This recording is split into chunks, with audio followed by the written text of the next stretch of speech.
online esports betting. Dota, CSGO, Overwatch, Hearthstone, and many more. Bet on tournament matches or in-game events while viewing them live. Deposit using money, bitcoins, or even skins. Join LootBet now. Use the code you see here when you deposit and grab your bonus. Don't know how to build a team from scratch or find good teammates? DreamTeam.gg, the ultimate team building platform. Find and connect with new players, coaches and teams. Manage and monetize your team. Get on fast track to advance from novice to amateur and, if desired, to professional gamer. Join DreamTeam.gg today.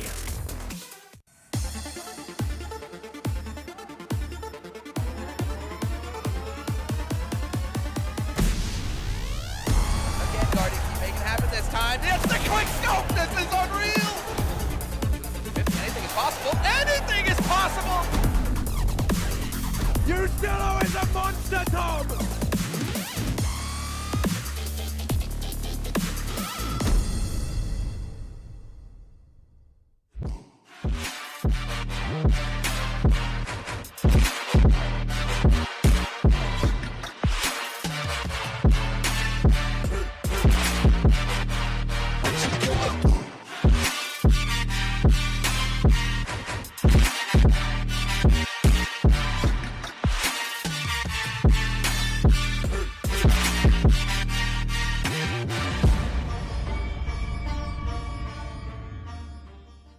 All right then, ladies and gentlemen, we continue once more into the breach. My dear friends, we're going into a best of three between two, what we could say, mismatched teams. We have FaZe going up against Na'Vi, but they're here for a reason and on home soil. We're live from the Cyber Arena in Kiev for the StarSeries I-League Season 4 Finals. And I say we, for the first time at this event. Gentlemen, hi. Hi, how's it been going? That's the weird part about the fact that now we have all this talent, is that we haven't even seen you. I've just been watching you. I've basically been at home watching, oh, yes, this game's pretty good. Then I come in and then you leave. So we see each other in the street like, oh, hi, man. All Good right, to yeah, see you later. Yeah, I mean, the most we've seen each other is just playing computer games. Yeah, Natu's been carrying me in some PUBG when we finished our shift. It's been great, but we actually get to talk about Counter-Strike together, which is going to be fun, because we have actually just been doing it in that extended break, and already we kind of are painting quite the bleak picture for Na'Vi. But let's recap how we did get here. Of course, we can bring up those standings if we do have them on standby. But Yona, let's talk about Na'Vi and the fact that we find them now in a semi-final. I mean, that game versus Astralis,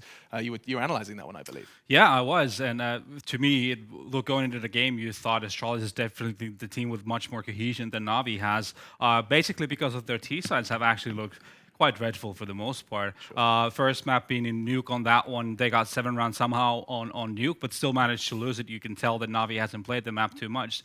But then going further into the matchup, actually, Na'Vi started to really actually hit their stride, and their CT side have actually looked pretty good. Sure. Well adapting, being able to read what the opposition is doing. So it's not actually that surprising they've got here playing against Astralis, because they have their own project still very, very much in the beginning.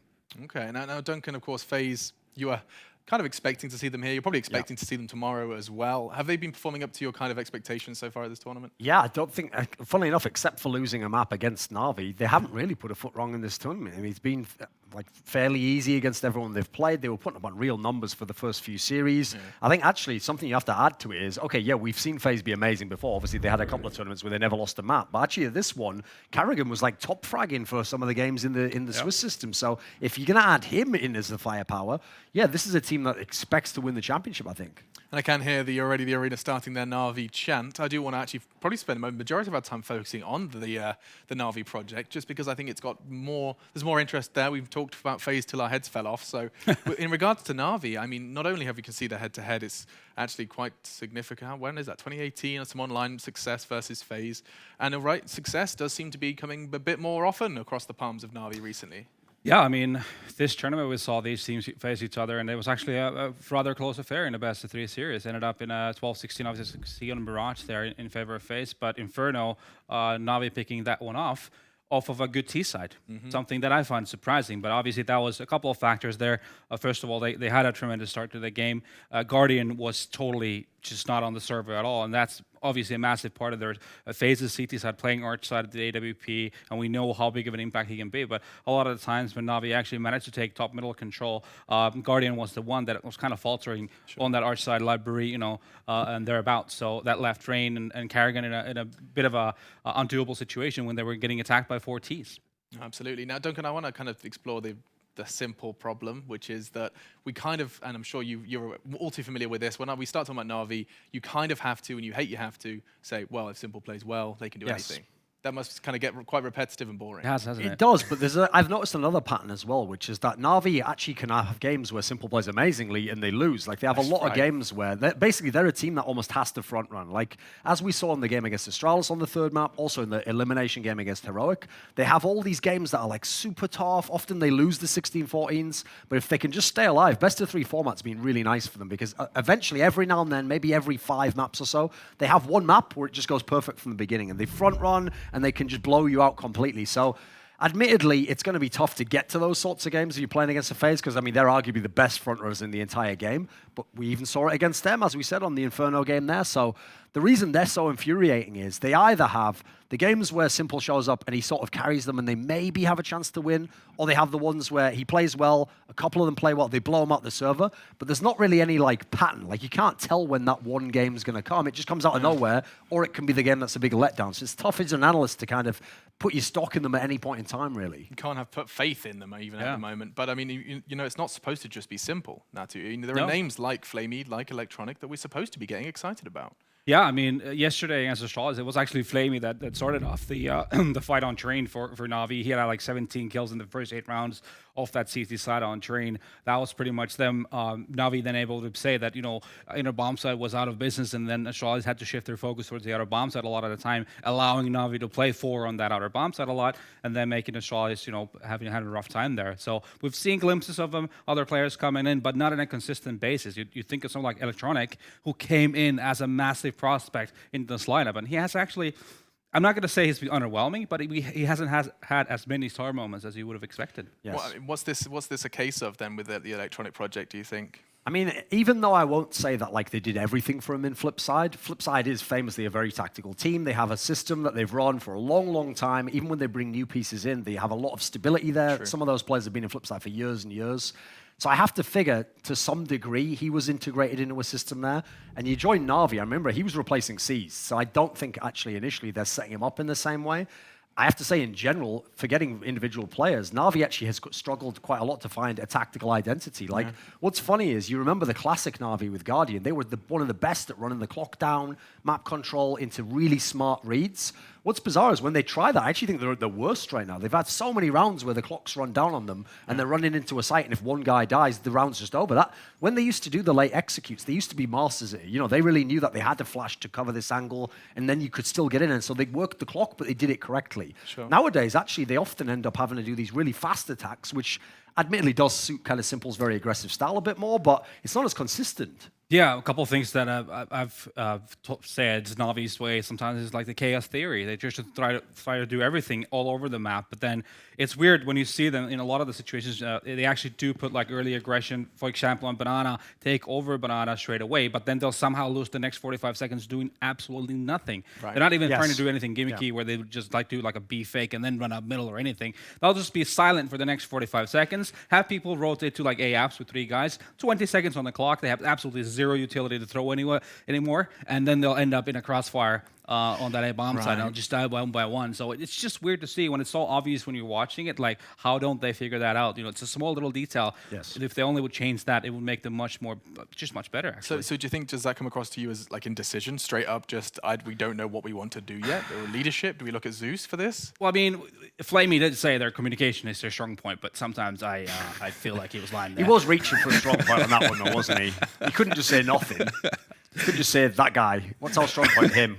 He's all right. Yeah. Yeah, pretty much, right? Jeez, okay. Well, communication may be a strong point. In the interview Edward gave, though, he made it clear that they actually have been struggling with motivating themselves to practice and to drill stuff and to improve on maps, which I found great for being self-aware, but very interesting considering that, CS has never been so profitable and open. I mean, look at it. Look at the top 10 right now. You could walk in here if you put some hard work in.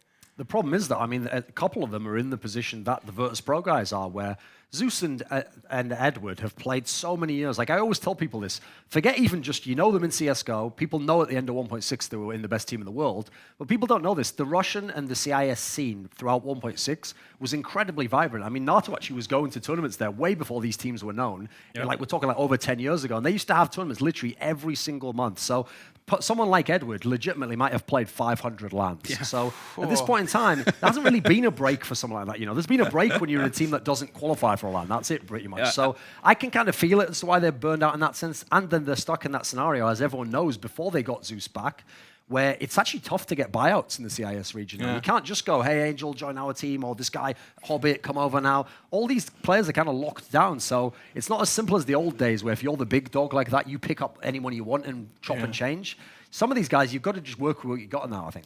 Well, they're working with what they've got, and we are going to work with what we've got. Before we do bring up the vetoes, I just want to hold fire, and then I want to ignite a bit of discussion, because they've played already at this tournament. I want to know, Natu, first of all, how do you feel that that's going to influence it? Are we going to be seeing the same maps? Are we going to be seeing a Mirage again? Are we going to maybe see, you know, the curveball? What's your expectation? Well, the way I see it, like, FaZe is in a really good position. First of all, Karrigan usually very, very good with the vetoes, right? Sure. But also in the fact that they don't really need to take any risks here. They are the better team. They know themselves. So I don't feel like they really need to be changing much, honestly. You know, they'll be fine playing Overpass once again. You know, they'll probably have practice nuke, but is it something that you want to go for? Because it's obviously changes have just only happened, and they haven't played official games on it, right?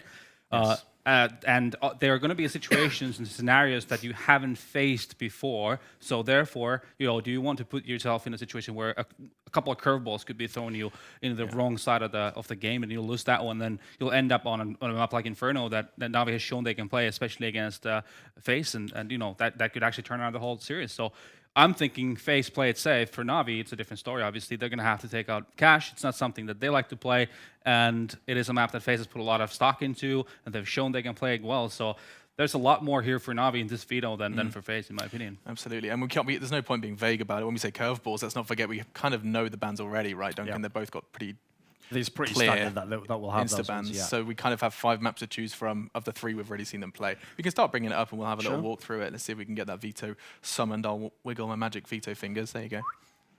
So Cobble, Cash, you know they're gone. Right, the Navi one is 100%. They will definitely pick Inferno. Obviously, they already beat FaZe on it at this tournament, so that one's pretty much set in stone. The question is what the FaZe pick will be, because logically, you would say, yeah, just pick Overpass. Actually, Navi's looked pretty ropey on it overall. You probably don't want to pick Train after the amazing game they had yesterday, because that's another thing I know Karrigan always thinks about, is what is their confidence like on the map. So in his scenario, they're going to pick Inferno here. The choice is, if he really wants to throw them off, he could pick Nuke. Right? They looked yesterday on Astralis' game like they were clueless on that map. So to me, that's more if you want to play psychological warfare. If you just want to play and you think that they're going to be fine, you go with Overpass anyway. It's the logical choice. And especially when you add in, because you did lose on Inferno, I think it's a bit different from the Major. At the Major, you thought you were going to win Inferno as well, and you did, obviously. You just 2-0'd them. Whereas here, you have to at least give them credit. Like, they have won a bunch of games on that one, so just bank the safe pick. And now the assumption should be that we get the Mirage third map here. But actually, Navi's going to ban it. Now, that is bizarre. That's probably because of the game yesterday against Astralis. You know, they're feeling it in the Train. This is a map that they can take this game on. So I'm thinking it is only just because of that. But this is the problem. But obviously, there's still a ban left here for FaZe, so things could get interesting. Here's the thing, though. This opens it up where Navi's now put themselves in a position to play Nuke. Because here's the thing. I agree. If they think that FaZe will play it safe and go to Train, no problem. Then actually, you won the veto, That's what in they my think. opinion. That's what they think, right? But this is actually where, if I was Karrigan, I might have thought of that at that point in time. Because if we get to a third one, I'm pretty sure he did. Yeah. He must have thought of it, but then be like, all right, none of the shenanigans. Let's just go and play. Especially if you somehow end up on a third map and you know 3 rounds in, you're like, well, you know what? Actually, not feeling Nuke right now. So they're not taking the gamble, keeping it clean. We're going to be seeing Train as a third. It's always been throughout its existence a map that no one's really been like the super master on. We like to play it back in the day on my Finnish teams, but you never really knew what you were getting into before you really played it, because the teams. The other teams were not playing it too much either, so there was not too much you could go on in terms of trying to read on the play styles and all that kind of stuff. How many nukes have we seen in this tournament? 2, 3? I know Astralis game had one. Heroic played it, so the Danes liked it. Honestly, 3. 3? 2? Yeah. Good God. I did see a stat that it was like the first FaZe ban of 50% of the vetoes at StarSeries. So it's really not getting much love from teams despite the rework. Of course, time perhaps will be the changer of that. We'll find out. Looking at the head-to-head, is there anything that jumps off the page to either of you? I mean, big results versus FaZe, Astralis. I didn't quite I mean, manage obviously, to I think, convert the SSK. first things first is you have to say that they managed to beat FaZe already on this map at this tournament. It has been one for FaZe where obviously the Cloud9 loss, everyone remembers, kind of triggering them a bit, but actually they got that back at this tournament. They played Cloud9 again, they rematched, they won it. The reason why it's a bit of a weird one, this kind of shows how up and down Na'Vi is, because they beat FaZe on this map, who are still considered a good team. Meanwhile, SK has been basically losing Inferno for about 6 months, and yet SK beat them on it. And then they go back the other way and they beat Astralis on it when Magus was dropping 30. So Na'Vi themselves are the X factor for this one as opposed to the map. I do think of the maps, this is the most logical one that they should have the good chance to win. The fact it's the first map is also a really good sign as well. You know, you don't start out like you did yesterday where they beat you on the other map and then you have to kind of pick it up. So I think it's all on FaZe at this point in time. If FaZe comes out blistering, then they can really kind of like snatch Na'Vi's morale away from the opening gate, I think. Yeah, I agree. And what is it that makes the Na'Vi's Inferno their very best map? I know a lot of people have been suggesting that Electronic on the CT side is one of the best players in that pit area. They've seen given him a lot of credit there. But in terms of what you've noticed, is there anything that jumps out, or is it just statistically what you've noticed that they are strong? Honestly, for me, like it's been across the maps, but their CT sides are very adaptive. They know when they need to be aggressive. Obviously, Simple very good at individually taking peeks, but it's also how the others follow up. You know, he'll take a gamble on going through a smoke. For example, let's say the T's are smoking off Art's side and Simple's behind that smoke. He's going to take the aggressive move and go through it, go for a one-for-one trade, but then he'll have a follow-up. He'll have the Electronics of the world and everyone else coming in, and they'll make sure that they'll be on top of it, of the situation, have the man advantage further on in the round. So they seem to be good at taking these kind of gambles in the TTs, basically. And they've also really, I think, benefited when they're on their T side, because it can be a little bit dodgy. Like Natu was saying, a lot of what he was describing about the T side of Na'Vi is applicable to this map. Yep. If they go somewhere early and they don't get a pick and a smoke goes down, they might just sit behind that smoke for 40 seconds, then just go to the other site. So there's not really any sort of like, they're not trying to do something there. And I have to say, actually, I think FaZe can help them out there because FaZe loves those aggressive CT pushes. They like to peek out, take duels. So in a sense, it's almost a tailor-made game for Na'Vi in that sense. So I'm actually looking on the FaZe side. Is there adaptation? Did they do something different? Does the fact they played earlier in the tournament mean they've kind of got something else to work with? Or will they just default to that similar style, assume that they can out-aim them, which they certainly could, but I think it's a bit more of a dangerous game because at the moment I want to make Na'Vi run the clock down and try real executes and have to make reads on the map because it hasn't actually been the best for them over this tournament. For FaZe, I think that Cloud9 final again in the major was definitely a massive learning experience for them. You saw it obviously before here when they played against Cloud9. Not only did they beat Cloud9 on Inferno, but just the pacing of how they played. In that final, you know, once Cloud9 was applying pressure, they slowed themselves down too much. So they ended up in that Na'Vi situation. Yes, 30 exactly, on the clock, and they had absolutely no intel. They just had to make very educated guesses of what do we do now, and eventually time running out multiple times, or them just ending up getting crossfired basically. But here we've seen them actually, you know, if they get pressured from Banana, if there's deep smokes and double mollies coming in, you know, they'll have a strat of when they, for example, just do like a really fast wraparound towards the A bombs that have really good set pieces, and they know how to work around things. So that's definitely something that they've taken from that Cloud9 game, and it's good to see that, you know, it's not only about them having lost the game, but they've been able to improve upon it too. Yeah, and while they do walk on stage, Duncan, I'm going to mention something that usually gets me shouted out on Twitter. Okay. Home ground advantage. Do you want to strangle me, or can we talk about it? I could see in a world where this is one of the few teams I think actually might have some of that quality to them. I mean, I would say actually beyond just like the crowd and all that stuff, I think just being at home is a pretty good factor. The fact you haven't had to travel, therefore you haven't had scenarios where you're in a different location or different food, any of these sorts of things. I think that's definitely a factor that helps you.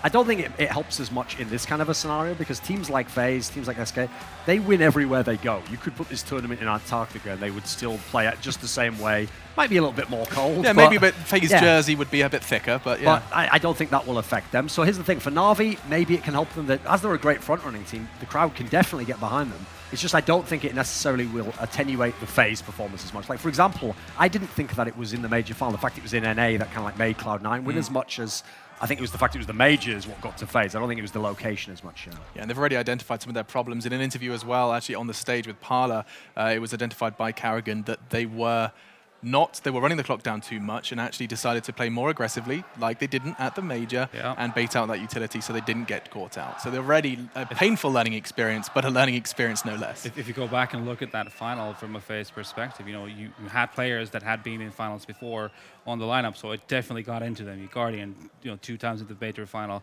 can't remember how many times Carrigan's been in a one. Never been in one. Oh, he's That never was been in his one, first, right? yeah. And then Well, Nico, just yeah. finally making it into the playoffs even. Now he's in the final. Everyone expecting a massive performance. So Counter-Strike is a lot about mentality. It's a lot about the psychological warfare, as Duncan likes to put it. And it really just got up onto them. And of course, it's impossible for us to analyze really psychological warfare, but That's it the is thing, such yeah, a big part of the game. You never know when it'll affect. Like, for example, I think in that particular scenario, it had the inverse effect on Cloud9. Bizarrely, the fact they'd never been there, they'd never been in a tough spot before, they kind of felt a bit freed. I think the fact that they knew everyone said FaZe was going to win, it kind of took away the pressure in a bizarre sense. So you never know. This could happen here because, again, everyone in the world's probably telling Na'Vi, like, you're probably going to lose this one. Like, congrats on making the semi-finals. So, in a sense, that's a bit freeing. The thing is, you have to be able to do something with that. It's not good to just have that in itself. Definitely helps to have this guy, because that is one thing you can say for the FaZe and Na'Vi matchup, is that, bizarrely, they can still say, we might have the best player in the server. That's, God, yeah. Not many people can say that against FaZe. Going up against FaZe, we usually say 5 of the world's best. Going up against them, well, there's another man in that Na'Vi jersey, and that's, of course, Simple. Some of the things he does in the server does, impossible to analyze for us here. And it's been spectacular to watch him continue to maintain form. I think, how long has it been now? Like 5-6 months where he has just been dropping like unbelievable stats online, and he's proven now to replicate offline. So this is what we saw yesterday from Flamey. Like, this is the kind of game plays that can really ignite Na'Vi. However, I think the difference here is that they are playing against FaZe, and all it really does take is a couple of individual performances from these guys on FaZe that could then stop that run from Na'Vi and could turn the tides. We saw that earlier, actually, in this matchup on Overpass, where Na'Vi got a massive run on CT side. I think they were up 5-0 to start things off, playing super aggressive. We're not letting FaZe anywhere near the bomb sites. But then all of a sudden, all it just took a couple of individual plays, and FaZe was back on it. It was a 5-5 scoreline, and they were actually the ones to be dictating the pace and maybe making Na'Vi play a little bit more passive than they would have normally done. And here are some of the world's best Counter-Strike players, all in that FaZe jersey. Why don't you take us through a walk of this roster, Olaf Meister, there on your screen? Yeah, sure. I mean, the thing about Olaf Meister that's impressed me so much is he hasn't been plugged into any kind of a star role in this team. This is a guy instead who's actually playing sort of like a support/entry position, depending on what map it is. But as a result, if you look at his corresponding position, he's the most skilled player that you're going to get at this level in that kind of position. Carrigan, obviously, we said, master of pick ban, always has an interesting approach, always is trying to actually vary up what he's doing with his team, even though he has the strengths. Guardian, I think Archie's probably now gotten back to that status of maybe the best AWPer, and the way they use him in this team, again, he's not built around as the superstar player, but he definitely gets the AWP spots. He's definitely fantastic. Like, funnily enough, again, if you put him as just you're a lockdown AWPer, now he can be the best at that position. Then you have someone like Rain. Rain in this team, for me, has actually been forced into something of an entry role, but he might be one of the best in the entire world. He's just so good. He's so good at going in without utility as well. He's just got fantastic ability to take duels. So if you're Carrigan, again, you've got so many different pieces you can use. And then that's without mentioning probably the best player in the team is Nico, because he is putting a lot of the star spots, but he has the all-around game. And so I think the amazing thing for me is I've seen games like some of the Swiss system games here where he didn't even have to really do that much. They won at ease, but if he had been called upon, you felt like he would have won them the game anyway. Sure. So they have an embarrassment of riches, as the old cliche goes, I think, in FaZe. Yeah, too many cooks and too many very, Michelin star cooks, perhaps. No broth spoiled just yet for them, though. It does look like they're trying to win the home crowd over, as many high fives as they can distribute. But as the crowd does fall silent, we do seem to... I have Parla on stage. Looks like an interview is starting to get lined up. We'll get to hear these pre-match interviews. Does tend to just mean they say... hope it's going to be a good game. Yeah, the sad thing is, it's Guardian. So the problem is, Guardian will never talk mad trash. I really want some trash talk. Imagine if he just gave it to them. Team's good, and it's going to be a very hard game. And he's a very respectful guy. Ex-Na'Vi player in front of a Na'Vi seduced crowd. Obviously, what you'd like him to say is just some straight fire, like, well, there's a reason why I left this team. Oh, it would be so good. There's only one good player in it, and no good teammates, or something like that. Oh God, yeah. Not regretting my decision. It would be so fire. In fact, not regretting this paycheck. Just starts doling out dollar bills across the front of the crowd. Let's find out. They are on stage now. It's going to be Simple, a Guardian, hanging out with Parla. No love lost there. That is correct, Alex. It's FaZe versus Na'Vi. Are you ready? How does that feel? Feels good. And for you, Sasha? Yeah, we are ready. Yeah, we just had a wild chant from the crowd. For you specifically, that must be an amazing moment. Yeah, I'm agree. It's really great crowd here. Вы лучшие, друзья. I think at this point, Sasha could say anything and they would go crazy. Guardian is an ex-Na'Vi player here in the historic Cybersport arena. Does it mean anything extra to you? Of course it means a lot, and I think it's time to change the home team to FaZe Clan this time. Ooh, okay, I like that. Guys, I don't want to take any more of your time. Any final words to each other, the crowd, everybody watching at home?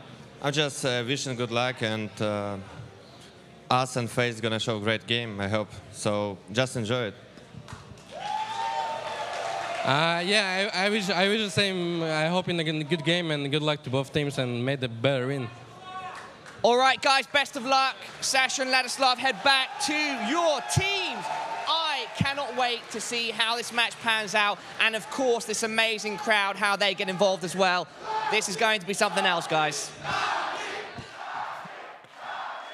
Amazing stuff. One of these days, we have to just, grab a pro player, put him in a dark room, and convince him to be a villain. We need to just give him the thing is, swinging light treatment. All he had to do there, because here's the thing, I'll give you a little pro tip if you're an Eastern European player. You can get away with pretending like you accidentally said something the wrong way, but it'll be straight fire ban. So what Guardian should have said there was like, I'd just like to wish good luck to both teams. The better team will win. Because that's what it takes. Way, it sounds like, what you Hang implying? on a second. He was like, yeah, the best team. I hope the best team wins or whatever. Yeah. That's cool. Oh, it was so close. I was so close to having our first taste of trash talk. What's the closest we've come to like a villain? I guess when the Fnatic boys were winning everything, and they were Cologne. Basically, not any time loved. you had Flusher on a stage, yeah, you didn't they have were to not say loved. anything. That's true. Everyone just booing them anyway. I don't think they intentionally tried that though. That wasn't really their goal. So we haven't had a villain yet. Soon, TM. Maybe Duncan, you're going to get a team shot on. Sort of been playing that role. Yeah, it's true. You've been rocking that for a while. Yeah. I feel like you could consult someone. Yeah. Sure. Yeah. Oh, that's a good idea. Consultancy, good money in there. Yeah. All right. Hi, guys. I'll turn it around. Yeah, you just grab like a North American team. I've already been sort of inspiring some players. Like I got Pasha to say all that straight fire stuff on Twitter. That was all you. Just tell them, listen, just imagine they're me. Now tell them what you're going to do. I'll tell you what, I'll stream it and I'll put a pat on their back. Whatever Bundy said. And we're all done. Look it up. Yeah, it's worth checking out on the internet. Either way, let's outline some expectations here then, gents. I want to know, first things first, the first map is Inferno. Let's put our thinking caps on as to whether Navi actually take this one. I think they certainly have a chance. Yeah? And as I said, when you've got simple, anything is possible, as Semler reminded me tearfully in that bumper they always play, I don't know why he's the only one. I love that though, yeah. But even saying that, I actually do sadly feel like I think FaZe will even win this map. Got a feeling in your waters. They already knew it was going to be this map picked. That's a bad sign in itself. It's also bizarrely, this might sound counterintuitive, it's a bad sign that actually Na'Vi beat them already in this tournament. If anything, that's probably showed Carrigan what to change. So I think that Na'Vi T side, I think is going to be really strong. Rain, amazing player. Guardian, I don't think is going to play as poorly as he did in that first match. I'm not sure where he was exactly. So, yes, I think Na'Vi's good. I think it's a decent enough map, but I'm favouring FaZe for this one. Their best chance, Natu, but what do you reckon? Yeah, I mean, I have a hard time believing that Na'Vi could be replicating what they did in a group stage game because it was basing off of a massive T half.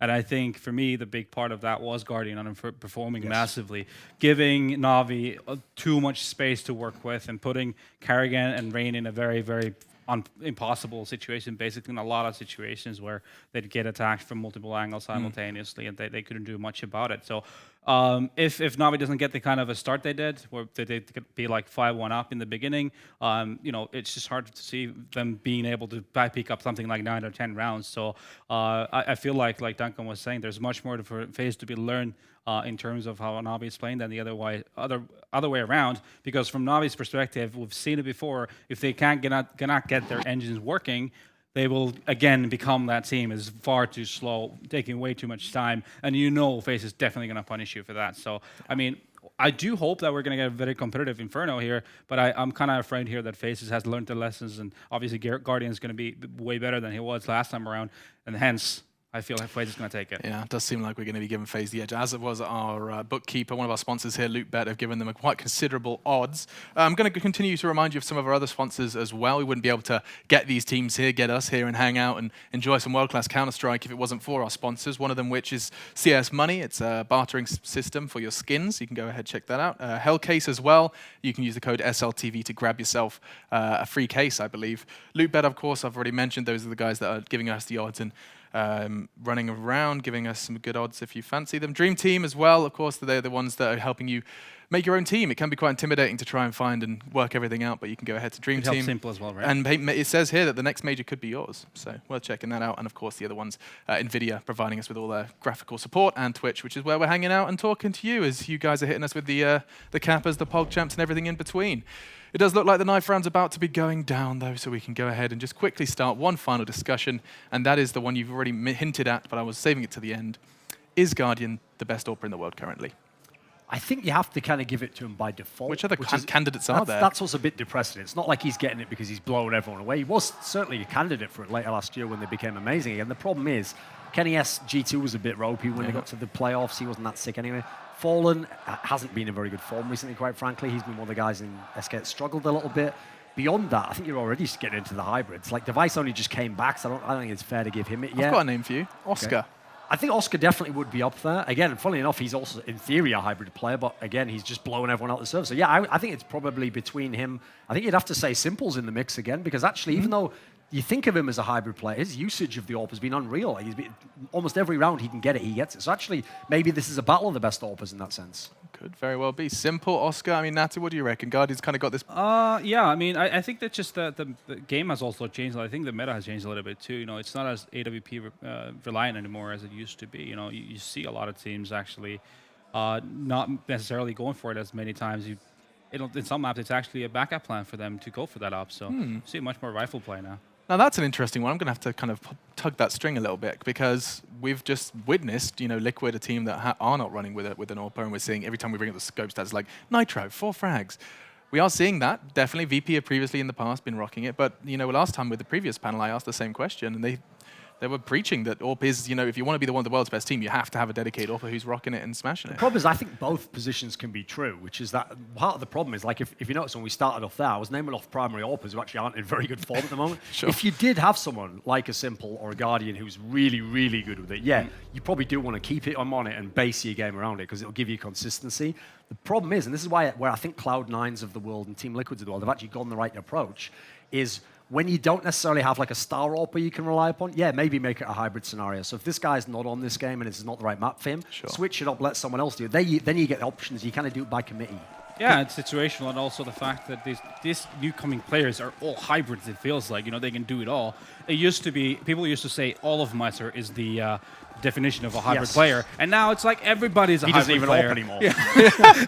It's true. Yeah, no, it's the times have changed. Have changed. And Simple hasn't changed, as he's now still an asshole. Still going to be wasting everyone's time. One thing I noticed, don't be that guy. One thing I noticed, I want to point out before we throw, is Simple actually, like, we saw him in a 1-on-2 yesterday against Astralis, where he knew both players very low, and he lost the duel in a 1-on-1. And before, you would have imagined actually him just smashing his keyboard and throwing it to the crowd or something. He actually took it pretty cool. I mean, he's been calling off kind of as, I mean, no surprise, as time has passed and as he's got not only older but more experienced, he does seem to have become a more well-rounded player, which we talked about at length before. As he, I don't think that's really a conversation topic anymore, is it? No, his toxicity and all that. That's kind of this is one of those things where not only publicly has it been a long while since anyone said anything. In fact, the last person to say something was Guardian. That was when the team was in kind of like a bad stretch. Yeah. But also behind the scenes, I haven't heard anything, and that's normally where that stuff leaks out fairly like perniciously across the scene. And I'd add in, I think part of it is because Na'Vi was in such a bad state before Zeus came back and before they got Electronic, they were in such a low, and yet he was playing so well that I think, personally, I actually think he's just grateful to have a chance now to be in semi-finals again, to have a couple of players that sometimes can go off. I think finally, like, he's kind of got the gratitude back for the game that, okay, your teammates might not be perfect, but listen, you know it's better than where you were 6 months ago. Yeah, and let's not forget as well, I mean, it does sometimes slip our minds that Simple has made it abundantly clear that when he was, you know, coming up as a player, he was looking to Na'Vi as a team he idolized, a team he eventually wanted to be wearing that shirt, and now he stands here, you know, in home soil, wearing the Na'Vi shirt in a semi-final, potentially in a grand final. There's a lot of positivity surrounding both him and his team. Yeah, I mean, it is a factor that not a lot of people account for, but, you know, not everyone is actually, they don't like to live on the other side of the planet away from their families, and that can affect how they perform on the server. So it feels like the surrounding that Na'Vi is delivering, even though they haven't played up to their expectations, he still seems like he's a happy camper over there in Na'Vi, just because of the fact that he can stay home, he can be near to his family, he gets to play with players that are speaking his own native language. So those are factors that you just have to realize they are big in terms of just how you can play as an individual as well. Yeah, I think he did a house tour as well with Na'Vi recently, and he's living in a swag pad right now, bachelor pad to the max. And it looks like it's going to be an extended huddle. Zeus back in the in-game leadership as well. And I mean, I was very confused by this whole Zeus bouncing around everywhere. I'm sure you were too, Duncan. Yeah, especially because, I mean, you would think that when he came back to Na'Vi, I hope this was going to be like that. Yeah, like the motivation would be 1,000%, and he'd be ready to, in fact, he'd even think like, I've got Simple now, you know, it's time to make like a new Na'Vi era. And that's what's been a bit weird. I have to say, he's done a decent job, but there's something a bit off, because as I said, that style, that run the clock down, he basically pioneered that in CSGO, and he was the master of it. In fact, he used to do it when he had way less talented players around him than this. He basically only used to have Guardian. And so the fact that he's kind of a bit off with his own style, and actually people like FaZe can do it better than him to some degree, something's a bit off there. I'm not sure what it is. And again, it's one of those things that maybe only years from now we'll find out where his head's at, or maybe sadly he had the scenario where, remember, he used to be one of those people who'd never won a major. Maybe him winning a major somehow, that felt like the top of the hill, and then he had to find a new challenge for himself. So you never know what's going on mentally with these players. But yes, you hope that in time at least, either they change a player or they stick with this lineup, and somehow at least they get an identity that's solid. They don't have to be a better team, just have something predictable, something that we can expect and rely upon every game, so we're not just hoping it's the simple show. Yeah, I really hope we still get to see Na'Vi at the top of Counter-Strike for an extended period of time, because it's always better when you've got the VPs and the Na'Vis of the world bringing the pain. And we're going to go ahead and jump straight into this one then. Your casters are now ready. Let's jump in and start and see if Inferno can promise to be the game that our analysts have suggested. Well, I certainly think, Alex, that it can be. Inferno is a excellent map in the pool right now, and that a lot of people can play it. It shows us great tactical depth, always provides exciting games. Normally we see it late in series for that reason, because it's normally in that mix of, again, leftover maps that people are comfortable on. But we see it early in this series, and I think Na'Vi on this stage, after what we saw yesterday, finally a performance that was convincing, can give FaZe a bit of a run. FaZe are amazing on Inferno. They definitely have some weaknesses on that, and it's been evident in the last couple of months or so. Even in this tournament, they've dropped maps on this particular one. So hopefully it is a very good game. I think this is the best chance Na'Vi have got to take it to 3 maps, but they did play FaZe this already. I'm sure Carrigan's watching the demos and watching what's gone wrong there, and maybe he's worked out what kind of plan he can bring to this particular affair to sort out the issues. They weren't really as assertive as they usually are. It was Guardian who was letting them down towards the arch side. He had a very poor game. And hopefully today he shows us that he can be that strong AWPer that the guys are just talking about just there. And maybe he's in the conversation for the world's best AWPer still.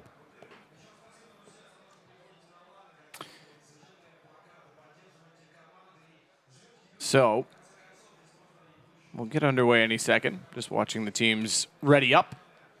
And there we go. The last player's doing so now. It's FaZe Clan to start CT side. The double ops, well, it is good news, but the double op setup often goes to Nico, and we criticized him for that at the B site. I don't think we'll see it that often. I think that they get a huge kind of spree of rounds, they pick one up, they'll probably go for it. I don't think they'll be aiming for it necessarily. I think middle has been the massive problem for them. Obviously, Olaf Meister going towards the B site has made A weaker. It's Carrigan who's playing the apartments now in tandem with Rain, and it doesn't look as convincing as it once was. And wherever Carrigan seems to go, that's where the problem seems to develop, and now he's back on the A side, and it's the Arch and the Quad side that are very poor, and hopefully it's Guardian. I think that was the factor that was missing there. He was not as reliable with the AWP as he once was in that particular showing, so hopefully he'll show up today, and looks like we are ready to start our second semi-final. This will be the game that decides. We'll be meeting Mouse Sports, believe it or not, in the grand final, as they took down Liquid earlier on in a quite convincing fashion in the last map especially. We'll have a look at the buys coming in. It will be FaZe, as Matt said, starting on the CT side. Na'Vi purchasing 3 sets of armor, 1 smoke, no HEs as of yet. Simple got his trademark P250 in the pistol round with armor. He did some fantastic work yesterday with that particular weapon, so look out for that. Carrigan with the kit, the 2 flashbangs, no smoke. And we'll have a look at the play. I expect something very slow from Na'Vi, focusing towards the apartments. It's rare to see them rush B, as Electronic will be going for some control on that side of the map. Simple patrols towards the T-steps. Guardian no longer using the P2000, one of the few players that really was pushing that. Olaf Meister patrolling now towards the apartments. It's going to be Nico, slightly aggressive, looking towards the logs. Gets tagged up slightly there, down to 72, and Simple waiting for him to peek once again, trying to blow his head off there. Does a little bit of damage, and the CTs will fall back towards the site.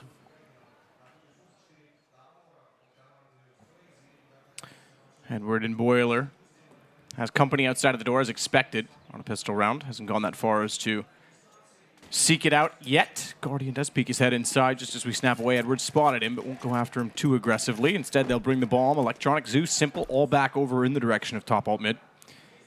And top mid, to be fair, but not quite yet looking toward the mid wall. In fact, 4 players will take up the apartment's position. Zeus is going to do the same. This will be a heavy A hit.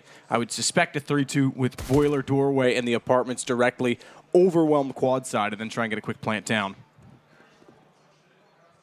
Guardian's already forced off the angle. Edwards already wrapping through. Bomb and Electronic and Flamey all to walk out from the apartments. Olaf's yet to show. Was partially blind. It stays in the sight, but misses the shots. Great from Edward to take him down. First kill goes to Na'Vi.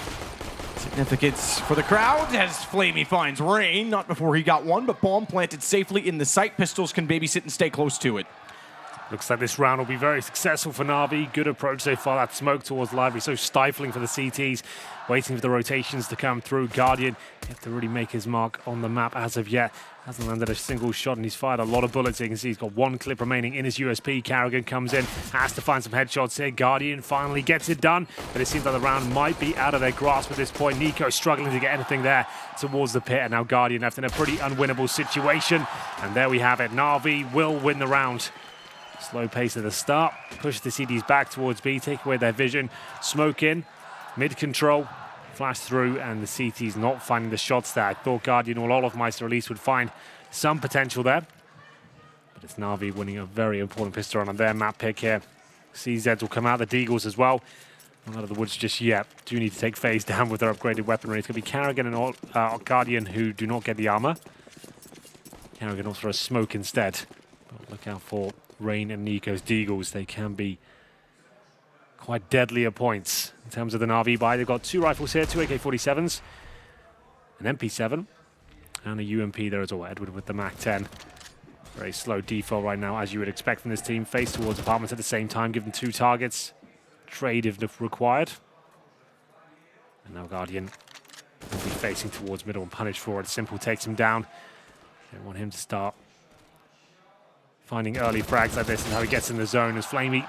Great work with the MP7, opens things up. That should be the round at this point, 5 versus 3. But Zeus has found contact towards the arch, but deals with it swiftly, and that's going to be a 5 versus 1. Nico to try and do any damage that he can to the economy. We'll have a Deagle to do so, and that is always a promise in Nico's hands. Does get a good shot onto Flamey. Just an SMG dropped, so not the end of the world. The AKs don't need to get involved in this, and Electronic goes and closes it out with the UMP. 3-0, excuse me, 2-0 for Na'Vi. So one more round, and it'll have to be a full save for the CT side. Guardian with 3250, having not bought anything in the last round, will be ready to bring out the AWP as soon as we get into the gun rounds. Yeah, and he's going to need it as well. This is not ideal for FaZe. Didn't get anything at all really in the pistol or the second round force buy, but he will be bringing out the AWP, absolutely. And he was a player that was missing in their previous encounter. So then, silence USPs, 5-man stack towards A. Not really much they can do with this one. A lot of teams are trying this particular strategy out. You stack players towards the quad side and towards Arch and just fade at the same time and hopefully trade out kills, but Simple looking to devour them here as he starts to cause chaos. 2 kills found. Olofmeister gets 1 in return, but that's not going to help them do much with the round. Just Nico left with the USP as mentioned. And he might get 1 kill here. Not meant to be though. Flamey gets dinked and keeps 4 players alive. Na'Vi money going to be very strong, and now the gun rounds begin. I'd expect maybe something slightly aggressive from FaZe here, go for some assertive banana play. Maybe set up Guardian there and then fall back. We'll see what they bring to the table here. Olofmeister yet to buy armor. There it is, gets his grenades as well. No incendiaries on the CT side. It's always the problem with force buying in second. Your buy is always going to be quite weak here. 3 players are helmets as well. That MP7 in the hands of Flamey could be a little bit nasty to deal with. Zeus with the Molotov towards Banana. Will cover off the backside of barrels to make sure no one can get in position to get a shot against them, knowing the op will likely be in play. Guardian's going to play the arch side conservatively to start it off. Flamey blocks his teammate from jumping into boiler. Sorry, Edward. Yeah, after you. Takes the position. It's kind of funny, actually. He's probably in comms like, can you move, please? Yeah.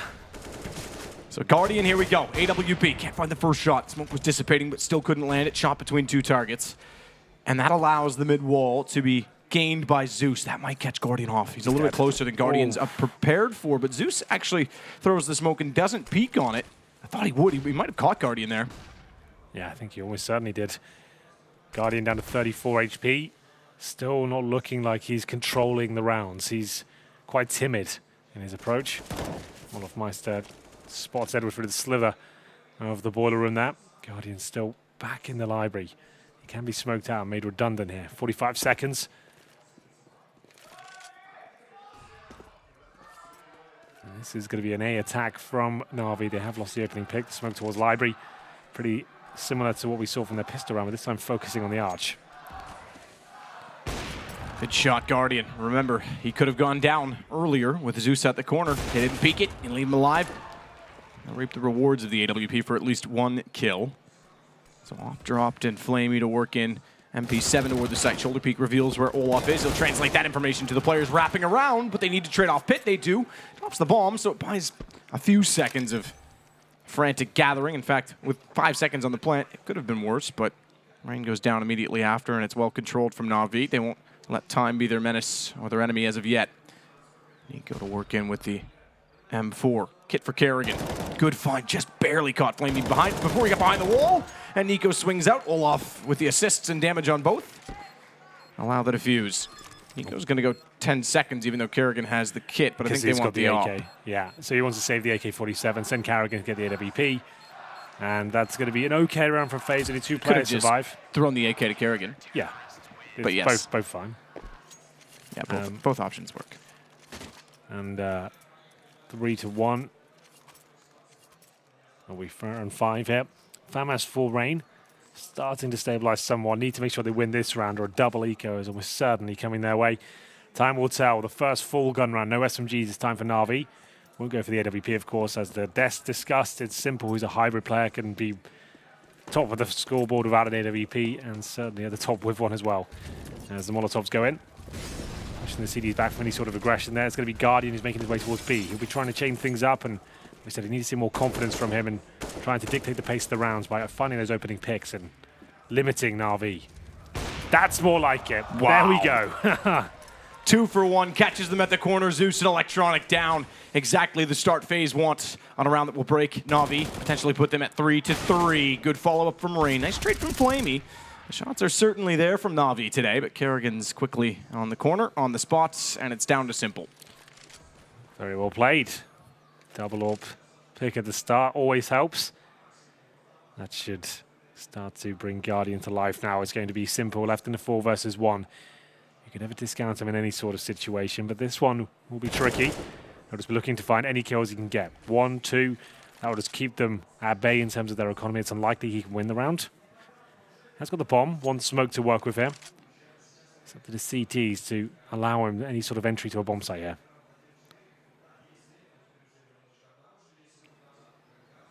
He'll do what he can. We know Simple's capable of it. Pre-firing toward the quad, though, is going to give away exactly where he is. Guardian's watching the doorway as it is.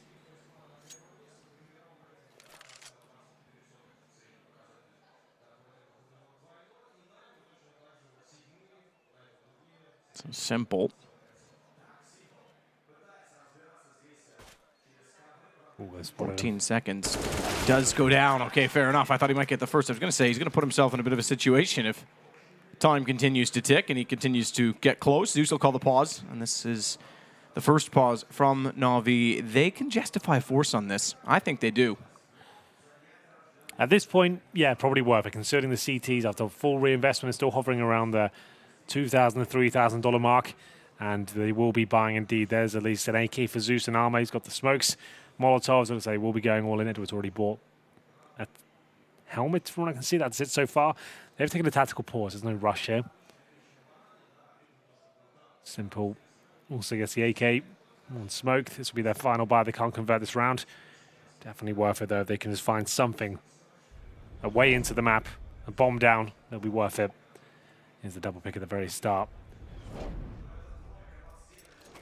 So round will be underway. 2 SMGs into the mix.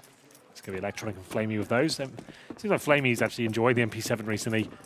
We've seen that weapon come back into the meta slightly. Number 6, and no change of stance from the CTs. Very default rounds. Guardian, who will be playing towards the apartments this time, so a slight variation on their default setup. He's just trying to be in a different position every single round. Move towards Arch. My previous only saw a banana, this time in the apartments. Just so if they try and adapt to what he's doing, they cannot really keep track of it whatsoever. They can't counter him.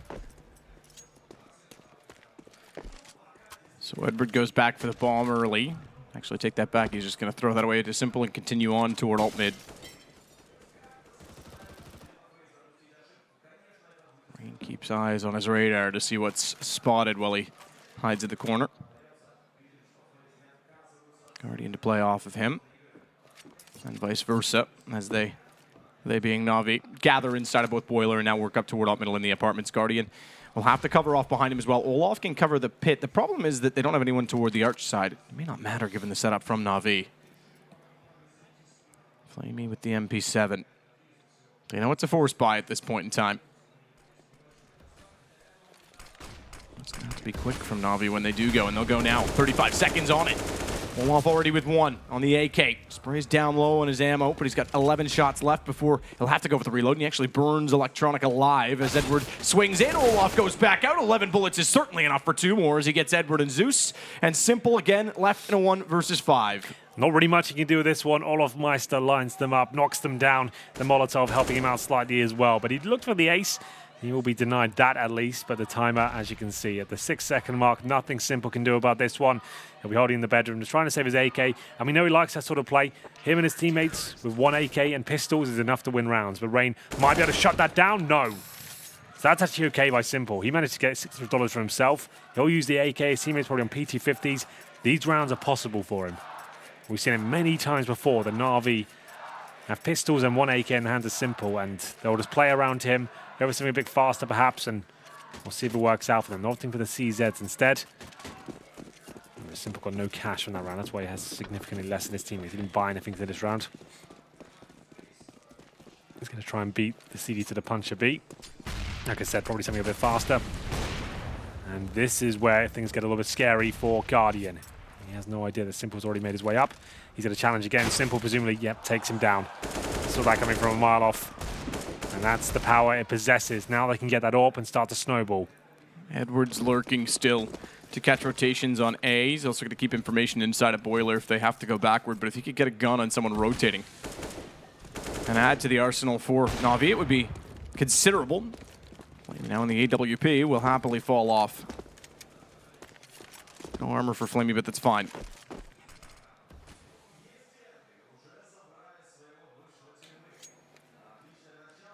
Covey position for Olaf. Rain to peek, easily disposes of Simple when he does. That's not bad, is it?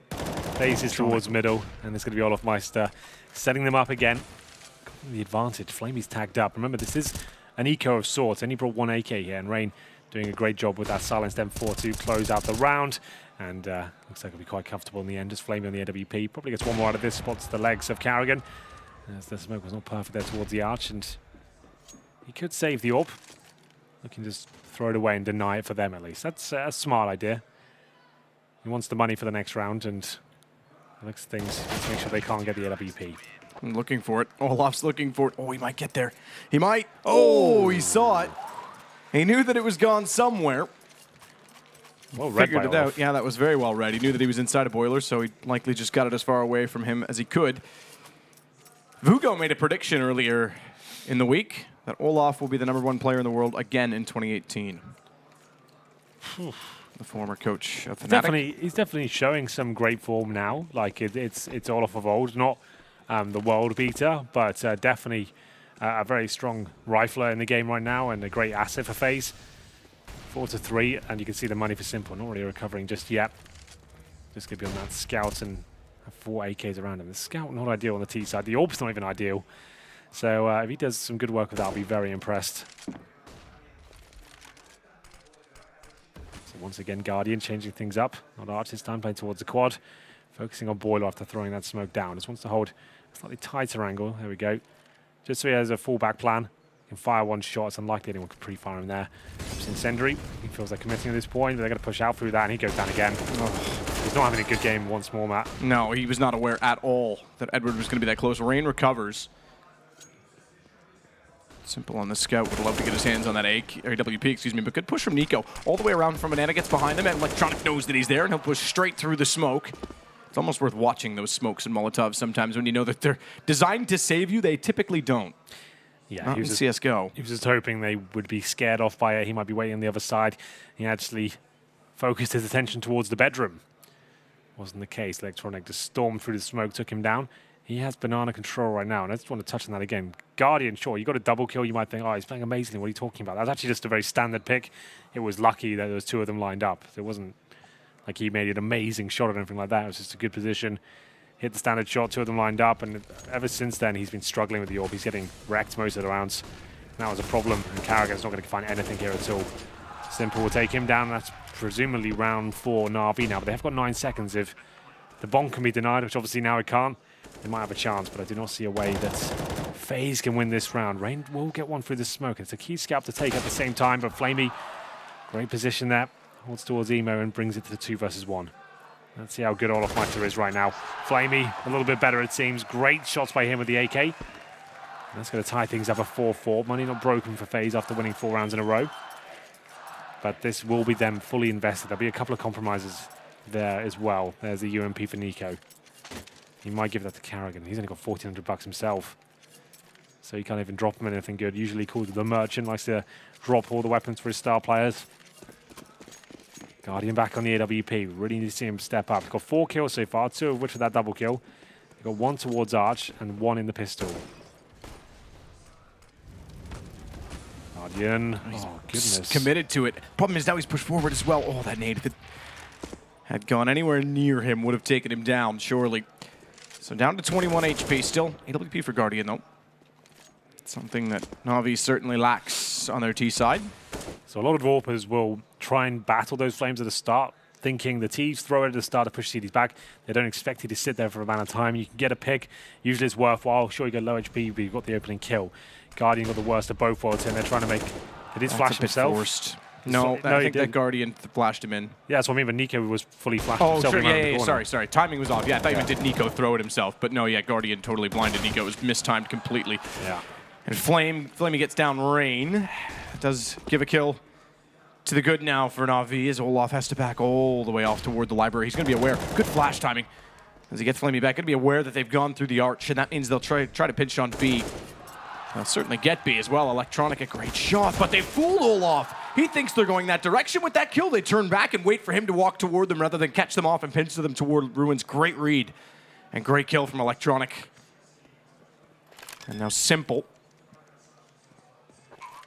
although low HP, will join his teammate toward B. Olaf's aware that it is on that side of the map because he was already peeking toward A.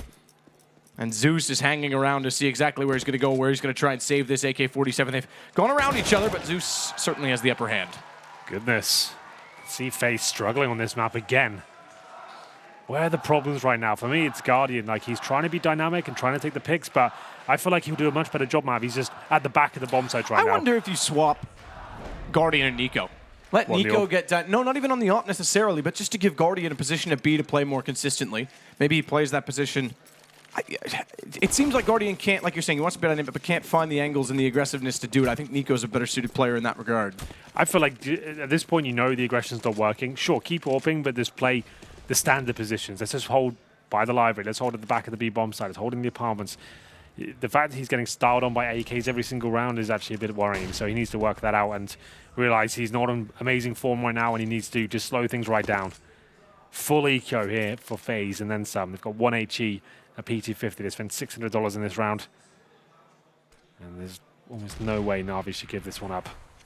They have struggled with the anti-ecos throughout this tournament, but as of yesterday, they did look a lot better.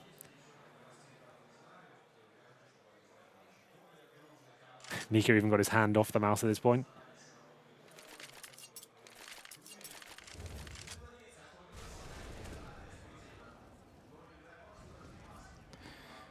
Simple just waiting to see what will be shown. He can make this 6 rounds already on a T side against FaZe, so yes, problems exist. Get aggressive. Not bad.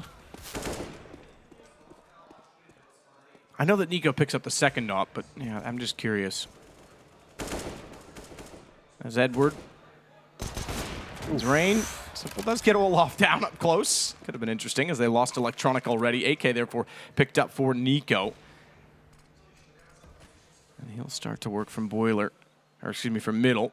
As Kerrigan has boiler, but from middle back toward the site, but he's already sitting bottom of mid. Suggested that they'll try and keep that AK and carry it over, and they certainly will now because Guardian taken down. There's no chance at all without armor, without utility, without kits, that they'll do anything in this round.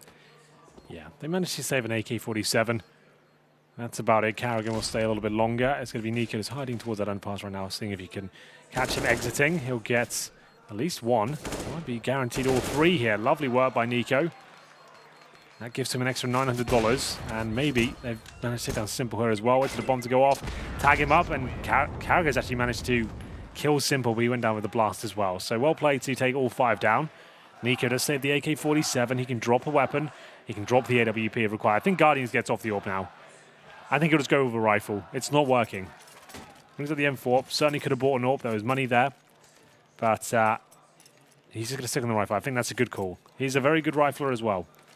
Doesn't have to be on the sniper. He's on 4 kills, 8 deaths, remember, one of which was a double kill, one of which was a pistol kill. So he's really not having that much impact at all.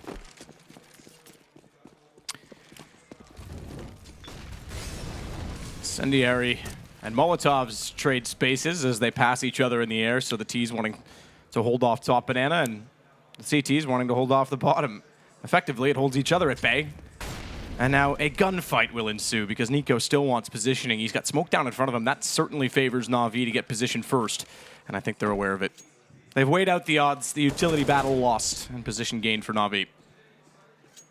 Full B control though. So an execution could come in. All 5 players on this side of the map. They've got their smokes, their Molotovs, and they are starting to line things up right now. They don't have to commit, of course. This is Na'Vi. They've got plenty of time to fall back. Just see if they can bait out some sort of reaction with the CTs. Olofmeister has 1 smoke remaining. He plays right now towards the A side of the map. Kerrigan's back at B. Have they just changed things up completely? It's Nico and Kerrigan back at this side of the map, and we know they've adjusted recently. Smokes come in. Here's the execution. It's up to Nico to try and shoot them, but it's going to be Kerrigan to start first. Boost working out. They haven't gone near CD spawn at all. Where's the smoke in that area? Comes down to the 2 versus 1, but look who's alive. And well, it's Simple. Bomb will go down. I'm surprised at execution. They didn't smoke CT at all. Maybe it was a deeper smoke. But Kerrigan wasn't even checked. That was bizarre. Now he gets 3 kills there, but well played all the way. And it will be Simple trying to make this a 1 versus 1. Knows where 1 is towards CD spawn.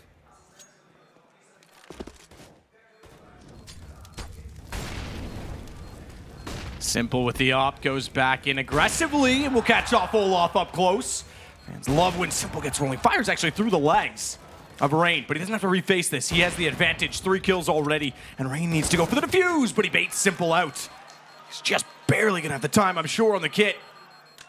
Oh, that's close, but FaZe get the round. It's the 4th. Wow. Excuse me, their 5th, so 6-5 as they pull 1 more in their advantage, but that is as close as you'd like. Even with Kerrigan getting a 3K on entry, it's only just enough there. Nico went down to absolutely nothing. You can see they're uncomfortable in Inferno. This is not a strong map for them. And the money, you know what? They get some breathing space at least. It's actually run quite low for Na'Vi now, averaging about 3K per player.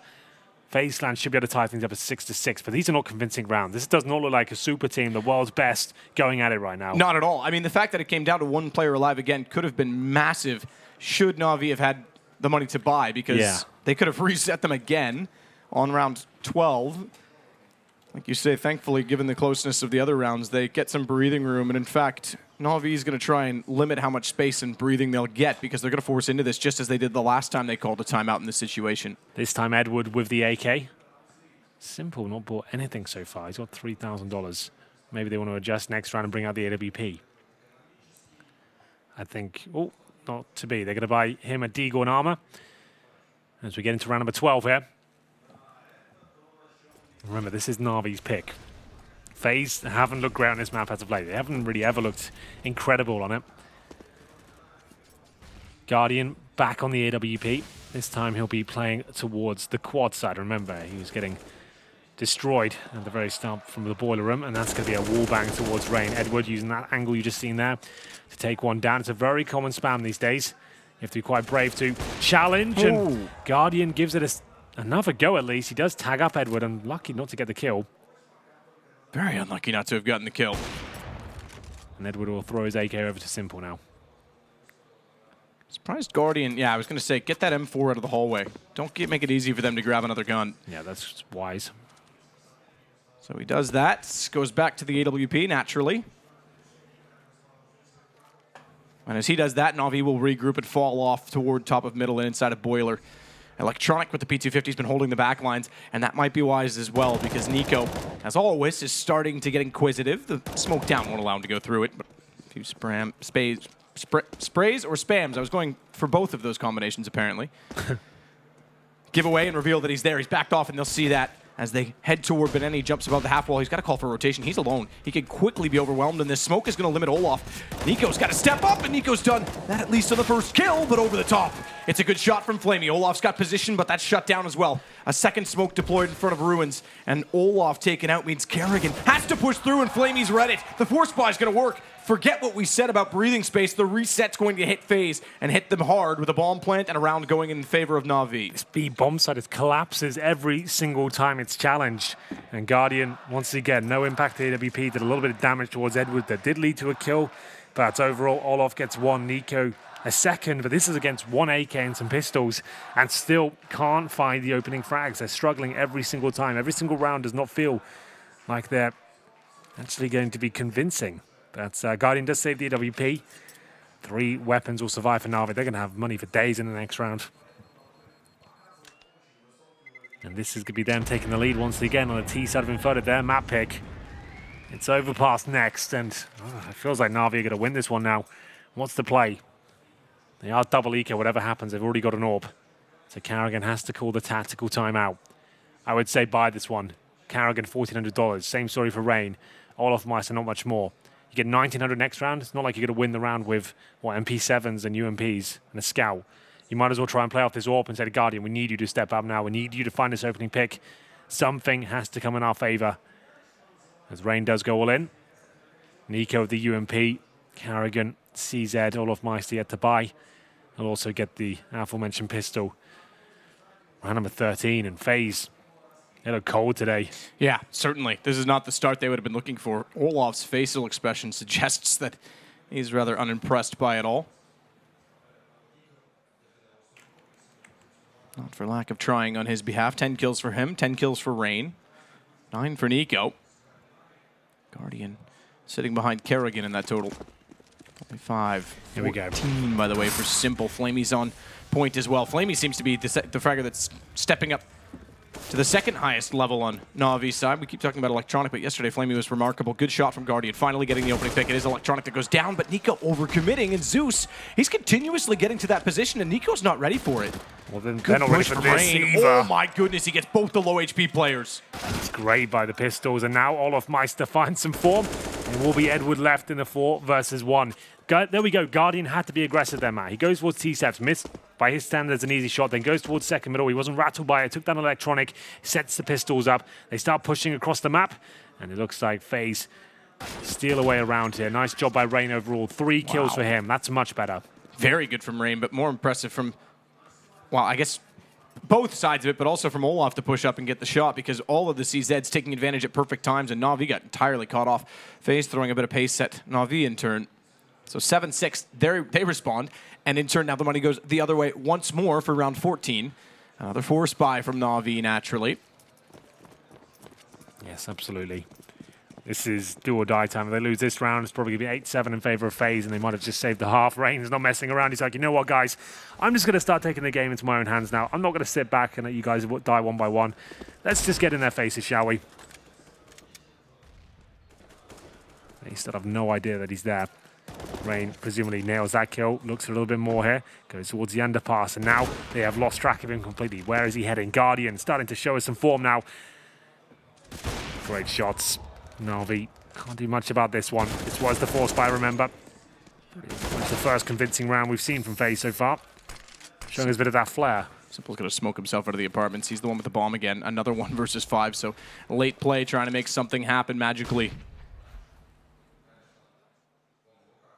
His team's gone down, and he's trying to use that to gain position and information toward the pit. Can't get Guardian to peek. When he does, Simple's not ready for it. So 7-7, we go into round 15, and the money on the Na'Vi side is not amazing. They'll buy what they can, obviously, but Looks like the half should go 8-7 in favor of FaZe. That's still a remarkable job from Na'Vi. Yeah, I've been very impressed by Na'Vi overall. Like, they've shown great tenacity here. A mismatch of sorts going by recent results, and FaZe should be running over this game. But Na'Vi, as this tournament develops, they seem to be plugging holes and getting things together. They won't have much at all, though, for the last round, as I mentioned. They lost the last one. That was pretty much it for the half. They'll rush towards B, and look how much collateral damage they've taken from the grenades there. Electronic and Edward both down to around the 35 mark, and they'll hold up towards B, but they've lost all map control now. They've known. FaZe have been aggressive the last few. They've been pushing down towards middle and wrecking everyone at the T steps, it seemed. And Zeus will smoke CT spawn. They forgot to do that last time, so that's better. 3 players here, though, for CTs. I don't see this being much of a test. They should be absolutely fine. Good shot, Nico. Follows it up. Simple's got the trade, but he found 2 for 1, and it's pretty straightforward for Rain and Kerrigan. I thought there might be a team kill on a Rain, but Kerrigan took his time. He was careful, wasn't he? He was. He stopped shooting for a half second to make sure of it, but 8-7. You wouldn't want to cause any, I don't know, mass blunders in the last round, given the circumstances. It'd be a he shame saw the to throw flames that of the away. feed. For this round's won, let's just make sure we don't team kill each other and tilt everyone. That's fine. Like I said, those last 2 rounds were a gimme for FaZe. They felt like they were in full control, and that's an okay half, all things considered. The way things started there, they looked caged, I think would be the most fitting word. Not hitting their shots, a lot of whiffs, and again, losing A in the B bomb set was a nightmare, but so winning the half, that's fine. Inferno is a more balanced map these days. A few Vega Squadron fans in there. Upside down flag, of course. Yeah, there we go. Of course, Vega deserves their fans. They've worked hard for them. 2 great major performances in a row, considering they are massive underdogs in that regard. But yes, a very Na'Vi-favored crowd, and they'll be pleased with what they saw in the first half. Can they follow it up with a pistol? If they do that, we're on to something. Remember, they got the 3-0 start in the first half, and FaZe didn't really arrive to that pistol. We'll have a look, though. 2 smokes, though, and 2 HE suggest a banana rush, ladies and gentlemen.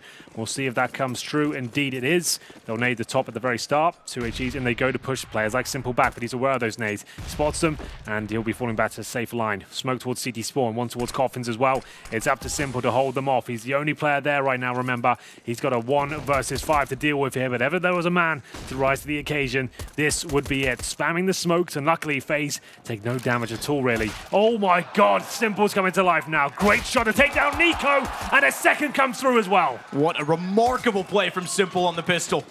He's got another USB pick back up. It's full. It's got 12 shots. Oh, but unfortunately none of them are going to land. Zeus is going to be shut down from Olaf, and Olaf turns around and replicates everything Simple's done, plus more, as he gets 4 kills, and Edward is sent scouring away. That's so sick by Olaf Meister. Now this server's starting to show what kind of skills on it. Simple opening things up with a tremendous double kill there. And Olaf Meister, he doubles down. He goes for 4. Glock headshots all over the place. The B bomb site. Oh my goodness, just witnessed the massacre. Edwards left over, can't do anything about that. That's unbelievable. After Simple starts it off in such an incredible way, Olaf shows him that and more as he picks up a Glock nonetheless to do it. Well, there we go. It seemed like Simple had done enough. The 1 versus 5. I thought he was dead straight away. He finds 2. 5 versus 3 situation. We're going to get a replay of this. There's so much highlight-worthy material in this round. Oh, we'll get both. Meister. There it is. We'll get the last 2 frags of it. Completely destroys the opposition there. Glock in that sort of range can be deadly. Maybe Vug goes on to something. Who knows? As we get into round number 17 here, will be the force buy from the CTs. 3 CZs, the MP9.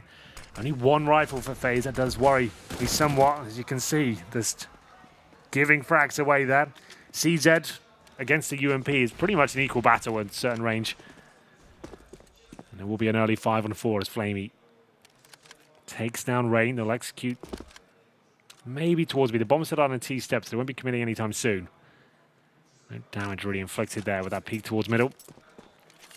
So very standard smokes coming in. They've got a Molotov for new boxes or first oranges, whichever way they're inclined. Very telegraphed approach. They've got no map control anywhere else. They can't really afford to fall back. They have no idea if someone's pushed apartments towards the underpass, T steps. They have to go into this one, and Simple and Edward are ready. Simple to take the aggro away. He'll stay as long as he possibly can, then hide. Then Edward to clean them up.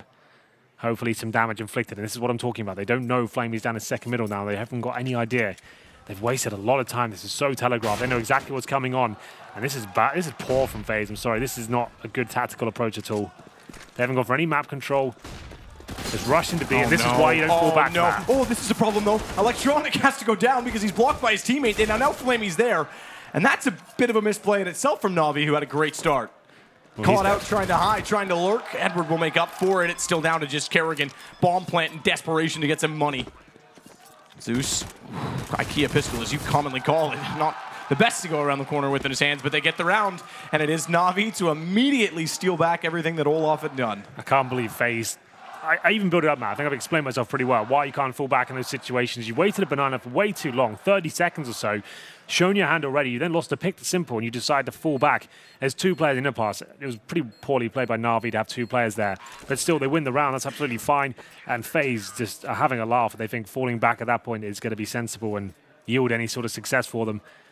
9-8, and they'll have enough to bring AKs out at least. I think that was a massive problem there. The fact that they just went with 4 SMGs against CZs, like, it's always going to be a rough time. Lost the first pick, started panicking, couldn't continue their default. Went for a B execute, then didn't do anything with it, fell back. Simple scared them off, and I think that's a massive factor when you play against Na'Vi. As soon as Simple gets like a 1 deagle, you know where he is. You're too scared to repeat. No one ever seen Simple just get 1 deagle kill. He's always going to get more. And they're going back to T-spawn. I think they've forgotten to purchase some stuff, I'm not sure. Zeus, though, takes some Molotov damage from his teammate. Luckily, not too much, because it is reduced when your teammates throw it. Rain getting the bomb back. I don't really know how he got there. You're not wrong. I don't know the actual percentage on that, but it is reduced. Yeah. I think it's about 50%. If you warp your teammate, obviously, it seems logical as a game maker, right? Yeah. Let's just go 50% down. Because if you warp your teammate, it does about, maybe, what, 40 damage? So sure. Yeah, I imagine it's consistent for all weapons. The Molotovs would be the same. Nico, flash around. Nate actually bounces back too far, so it doesn't do anything. It was on the inside of the wall. So slight miscalculation from Flamey. That or he was expecting them to run around sooner. Either way, he's backed off toward the front of library with the UMP, and he's got Nico already. Kerrigan, though, has gone around behind him. He's gotten the shot back in return. Edward's overwhelmed, and somehow FaZe are pulling it back with the earlier buy because they shut down Edward. They take over the pit. The problem is they haven't got the bomb planted yet. Okay, take that back. It was inside of the site being planted as I said that. That's the way FaZe should play, in my opinion. Let's do a death squad. You've got 5 players that are probably better than anyone in the world right now. Let's just run around the map and... Well, you say that. Simple, I think, is probably just as good, but that is 1 versus 5 in that regard, so you're still correct. Great shot to Rain, by the way, from Simple, but doesn't matter. FaZe gets it. I mean the best assembled 5 we have right now. Yeah. Not necessarily the best 5 players in the entire game. But there we go, 10-8. And FaZe will be taking the lead. It's going to be another force buy from Na'Vi. I'm not sure that this is going to be too beneficial for them. Have a look, though. This will be 1 scout, an M4, and the CZ. Nice work by FaZe in the previous round. 5-man unit. It's going around, finding the headshots. This time they've got a couple of rifles to work with, so they steal back the advantage Na'Vi had gained. Scout there from Flamey. Can't quite pull the trigger. Decent grenade, though. And this is much. Look how assertive they're being now. You know what? Let's just screw this. Let's just stop doing defaults. Run around with a 5-man unit. I actually like this. When it all goes wrong, Matt, let's roll with this strategy. There's a tip for all of you out there. The defaults are bad, the teamwork's off, just get to the 5-man group and just run around. Drop some smokes and try and trade frags. Rain takes the shot to Edward. Nico will swing in with them. Back over to B, full wrap strategy, no one even in banana. This is just a straight up swing approach. Simple gets 1, shuts them down, actually time to back off, which means he can get the deagle into a position for potentially more, but the flash was certainly overwhelming. Got him for the full duration and therefore couldn't reset completely. Shot from Zeus did find 1. But speaking of 1, he's got 1 HP. Oof. Brave. CTs won't be able to win this round now, but they can certainly find some exit frags. Good Molotov just to guarantee victory there. They'll have to hold back. They'll be saving 3 sets of armor, an MP9, a MAC-10, and a Scout. So not that tantalizing for the next round, but it's something. It's better than just default pistols. The armor especially. Zeus and Electronic with very expensive Kevlar with their helmets, $1,000 a piece.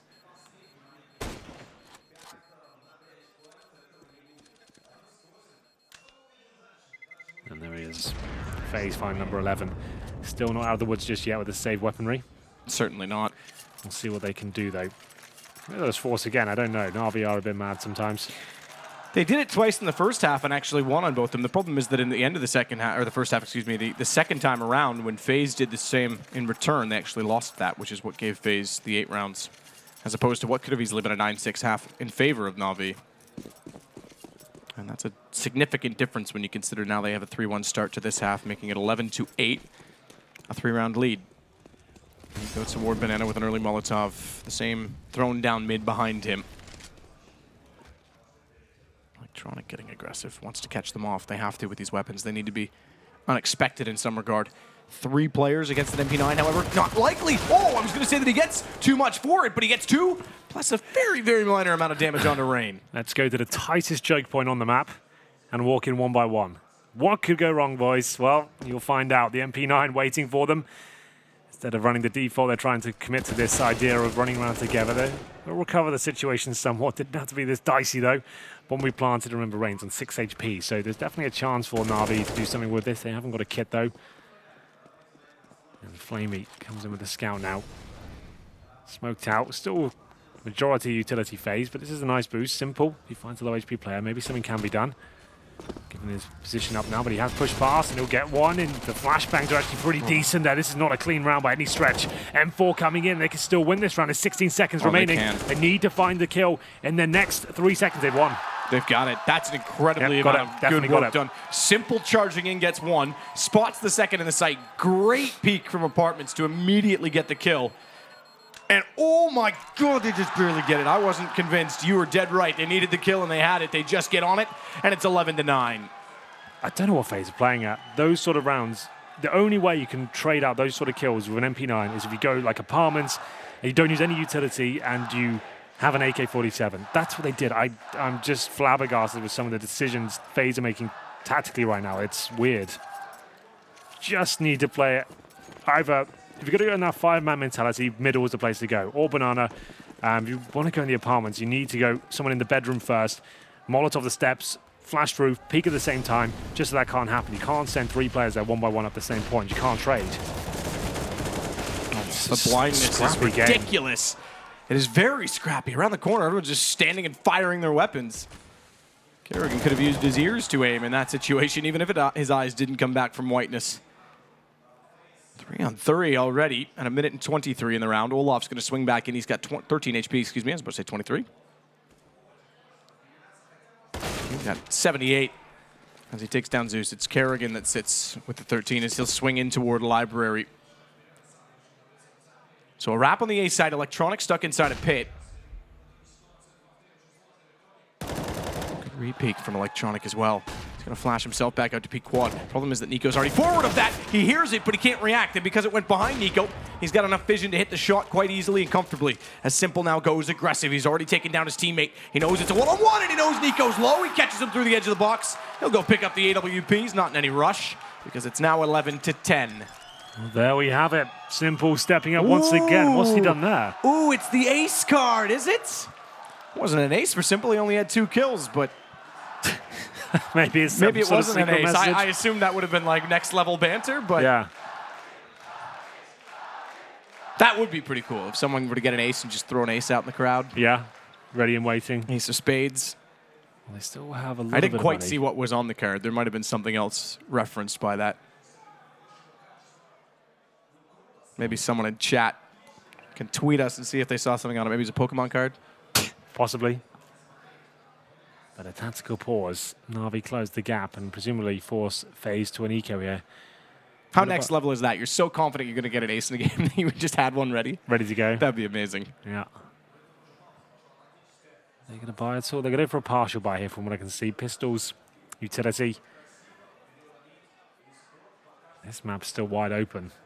FaZe of the lead, but Na'Vi, I say almost certainly, from the rounds we've seen so far, I'm not so sure. They should pick this one up. What's he got there? It is an S and ace. Oh, it's Jon Snow. You know nothing? It wasn't an ace, though. I don't understand the reference. No idea. Still gets the clutch.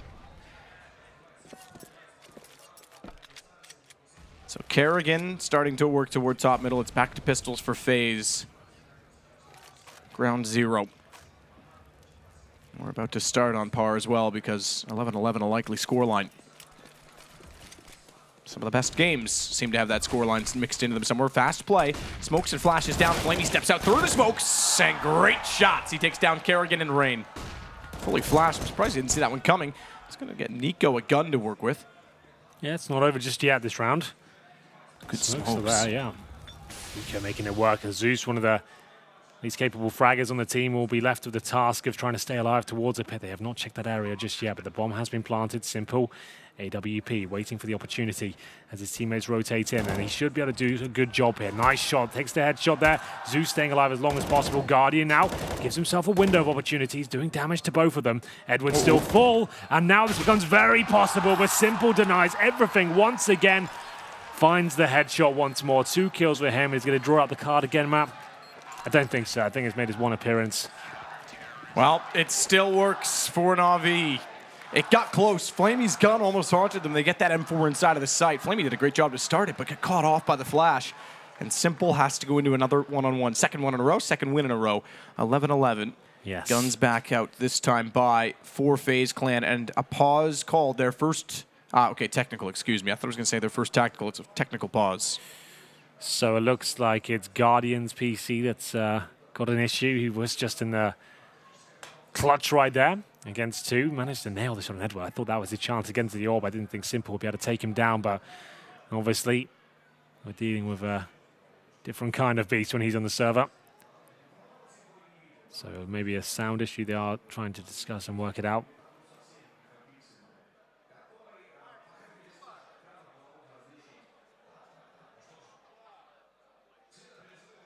Yeah, you can see him adjusting his mic. He's trying to work out what the problem is here.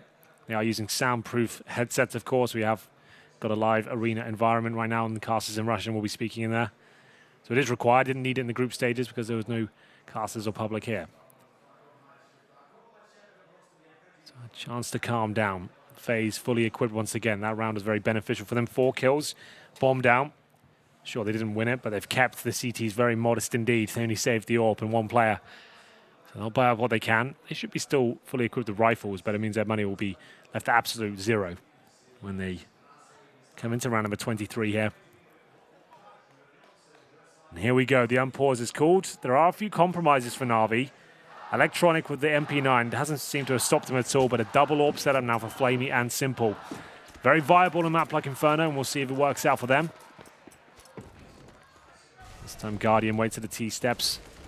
Literally on top of them and sees if there's any sort of opportunity or a peek from players like Flamey, not committing towards the T-steps or even the underpass, waiting for someone to walk up middle. He's exposed towards the boiler, so can't stay there for a massive amount of time. As you can see him adjusting now towards the quad. So Guardian, known as one of the best T-side AWPers on Inferno. One of the few that can really have amazing games on it, but the way he's playing right now, I think it would probably be a very average performance in terms of just finding an opening pick for the team. Nothing too flashy, and now Edward, or Flamey I should say, takes down Kerrigan. That's that initial AWP encounter, and he was gifted an easy kill there. Certainly was. No smokes on that side of the map. And flashbang deployed, Flamey just had to left click when they walked up.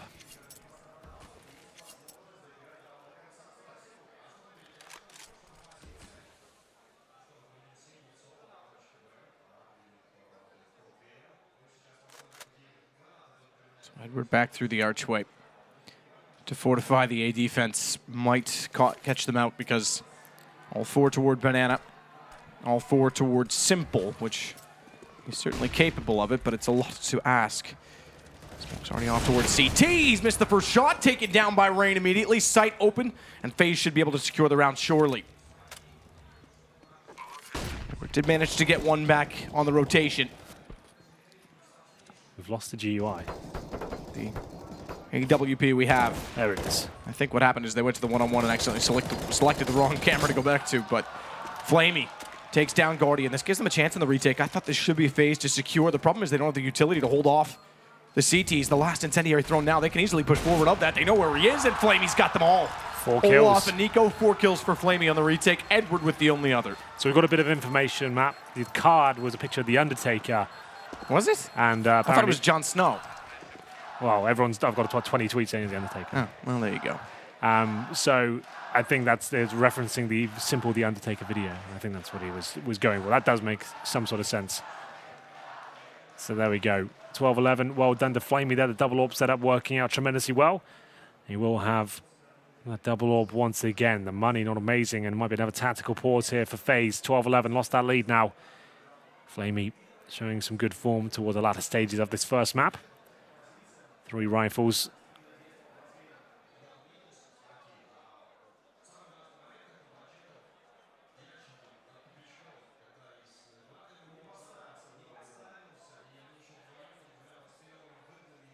A chance to work out what's the play here. They've experimented with 5-man group tactics and defaults, but they've had some poor calls in terms of their fallbacks. We'll see if the execution will maybe come out here. What have they got? 4 smokes, 2 Molotovs, 3 flashbangs. That's about it. Not ideal. Guardian, no helmet as well. He's very vulnerable to those M4s now. Definitely no AWP for him. Still quiet with that weapon as the aggression comes in from Zeus. He pushes by. He might be locked in here because he hasn't checked towards the underpass. Oh no. Neither have they. Guardian's head pops up, whacks them all, and Zeus gets one. Kerrigan knows that he's down there. Nice Good read. shots. Great from Kerrigan. Don't normally see that sort of reaction and anticipation from Kerrigan, but takes the first threat, turns around. They don't account for Edward pushing. Great response from Na'Vi to be this aggressive and catch off FaZe before they can settle into gun rounds. Back and forth round, but Na'Vi have the lead 3-on-2, but Olaf Meister still alive and kicking. One of the MVPs for FaZe so far. It's him and Nico. Quite the formidable duo. They have a minute to work with, and still, sure, Na'Vi have the advantage, but as you can see, only one player towards the B bomb set. That's Edward, with a rifle, playing the barrels. If he goes down, for example, that opens the round wide open. And they'll go towards A, at least for now. Simple AWP towards Library. They have got a smoke, but not the easiest position to smoke out in their current positions. Actually opt to challenge Library, and this could be easy pickup for Simple, but depending on the timings, it could go wrong. Not going to happen, though. Oh, my goodness, a rare miss. Very rare, especially when he's slow peek, got the angle. Olaf wasn't ready for it. All onto Electronic. Knows they're going to be pushing through. Olaf jumping to look at Pitts, but good play from Nico. He's immediately on the box. Inside of the site, gets the bomb down, and a 1-versus-1 with Edward. As Edward sneaks toward the smoke in front of Library. No kit to work with, no utility. It's a straight duel. How does Edward hit that? How does he know he's in the corner? I have no idea. Maybe knows the tendencies of Nico and had a strong read. That's where he would be. He picks up a kit as well as the AWP, so he has time to go do that. That was bizarre. What a win. That was very bizarre. On our screen, it still looked completely grayed out, but you're right. It might have just been anticipation. It could have been a call from a teammate that he was near that corner. Hard to say, but Na'Vi gets the round either way, and he's having a chuckle about it. I hope we get a replay in slow motion. Maybe we missed one of the key points of the round. Maybe you could see the outline, a gun barrel. Maybe how it is crosshair there and got a call through the radar itself. Either way, it keeps coming down to the 1v1s, but Na'Vi are winning them consistently. Money's still there for FaZe with the lost bonus, and the bomb's getting planted. Kills obtained as well. Zeus bravely jumps across middle. Looking to drop the nade off the windowsill there by the looks of things. There it is. Doesn't do too much, just 1 damage to Rain.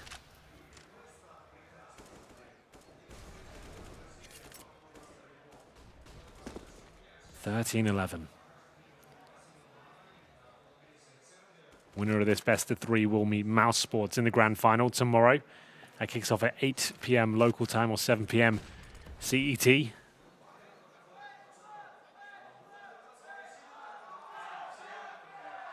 Electronic will be boosted up. Time stands still. No one moves. Nothing towards Banana at all. Remember, FaZe have struggled with the map territory and waiting too long, telegraphing their plays. They can't wait around again. They don't know the CTs have got intel, and Flamey's playing so well right now. Good pickup from him, but a nice return from Rain. Won't be able to get more than this, though. Zeus strikes as he finds 2 more and keeps the round alive. As Simple will strike, and Olofmeister goes down. And it's another clutch for Nico, this time against Edward and Simple. Simple's on 27 kills, far ahead of everyone else. Everyone on Na'Vi seems to be finding multiple kills when they're in choke situations, and it's absolutely winning them these rounds. Zeus with 2 this time. Nico has the pit contained, small pit left side. Has to cover off both Library and Quad Wrap, and they're going to work this together. They want to trade off of it. Who goes first? Simple wants Edward to go first, but he's not quite ready to go for it, and Nico reads it like a book, shuts them down, 13-12. Ice cold killer, not even a celebration there. He wants to focus on the win. He's not celebrating till it's over. Well played, Nico. Very calm, very disciplined there. Didn't overextend, but Zeus, great play by him. The triple stack towards the quad side. Certainly tested FaZe here, but Nico, world-class stuff there towards the end. This game's starting to tidy up now. We're starting to see some clean plays and great exchanges there. Nico doesn't look too infused with that particular round, but look what it's done to the financial situation in Na'Vi. 2K per player now. They might force again. Zeus could buy up M4 or FAMAS. Tactical pause.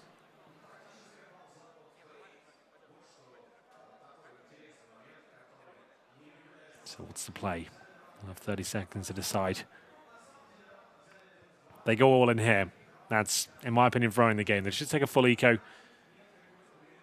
Oh, goodness. Zeus has made the call. I don't think this is the correct one, Matt. They'll go all in. They lose this. 13-13 and then full eco. 14-13. They'll still have one more chance then, but I think taking the full eco there was a better call. We'll find out. Simple will have that M4, and it seems like it's going to work, at least for one. Edward now has to defend them off. He drops a good smoke, and FaZe brave enough to push it. It seems like Olofmeister certainly is, and that flashbang is excellent, though. Olofmeister takes him down. Zeus keeps the dream alive. We're trading frags time and time again. He actually got the HP advantage now as they rush towards the ruins. Bomb might be planted. Rain's low. They spammed it. They could have taken him down. I thought he was going to. They're slightly off angle from the default behind the coffin, but against the pistols, that's in the open. Electronic will re-smoke out toward Banana. That's going to allow them to get more aggressive from Ruins and not have to worry about anyone holding that angle in the post. Guardian playing oranges. One in this situation. Bit odd. Leaves him completely wide open toward Ruins.